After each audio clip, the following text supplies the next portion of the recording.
Hi, I'm Danielle with Put a Finish on It.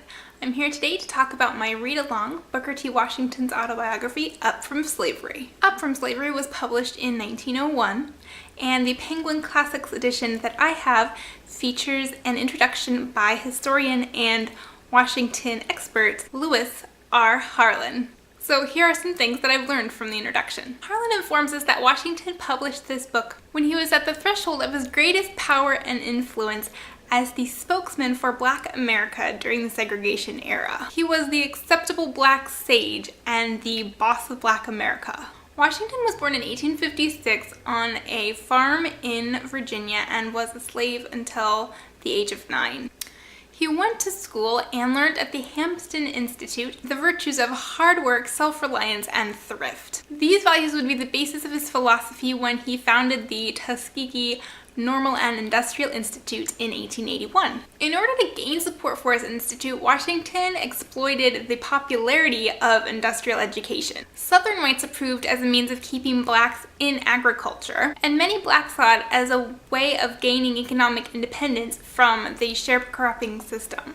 Washington was relatively obscure until 1895 when he gave his Atlanta Compromise address. Frederick Douglass, champion of abolition, civil rights, and political action, had died earlier that year. In his speech, Washington proposed a racial settlement that contrasted sharply with Douglass's approach. Washington was speaking at a convention that was designed to encourage Northern investment in the South. So he had an audience of Northerners, white Southerners, and blacks. He proposed a triple alliance of Northern capitalists, Southern white leadership, and blacks. He offered black acquiescence in disfranchisement, at least for the time being, in return for blacks being allowed to share in the gains that Northern investment would bring. Okay, first, a word about disfranchisement, sometimes called disenfranchisement. In 1870, during Reconstruction, there was federal constitutional measures that supported universal male suffrage. But individual states started requiring literacy tests or poll taxes or other registration requirements, and there was violence and intimidation toward black voters. These efforts toward disfranchisement led to the incredible efforts in the 1960s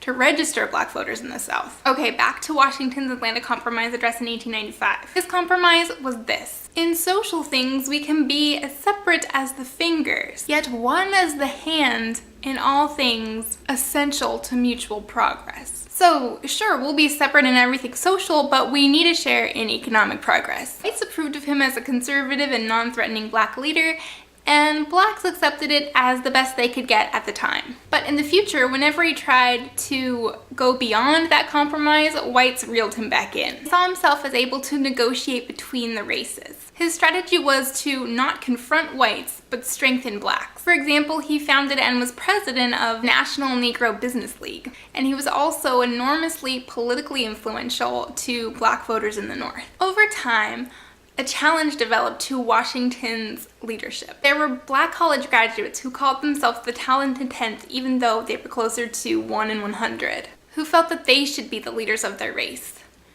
One of these was W.E.B. Du Bois, and in 1905 he founded the Niagara Movement, which was dedicated to protesting racial injustice and very critical of Washington's compromises. Washington used secret methods to undermine the system of racial segregation and discrimination, even though he acquiesced publicly. He also used secret methods to attack his critics. This side of himself and his actions is very much at odds with the person he presents himself to be in his autobiography. Washington chose a white Northerner, Max Bennett Thrasher, as his ghostwriter. Thrasher handled Washington's public relations and wrote articles for Tuskegee Institute and worked with Washington for many years. Washington dictated notes to Thrasher and then wrote a draft of his autobiography from those notes. So the work is largely his own, but still, it's an interesting thing to consider. Washington's success story and Tuskegee methods of self-reliance appealed to teachers and missionaries the world over. And it also brought in some large donations to Tuskegee from wealthy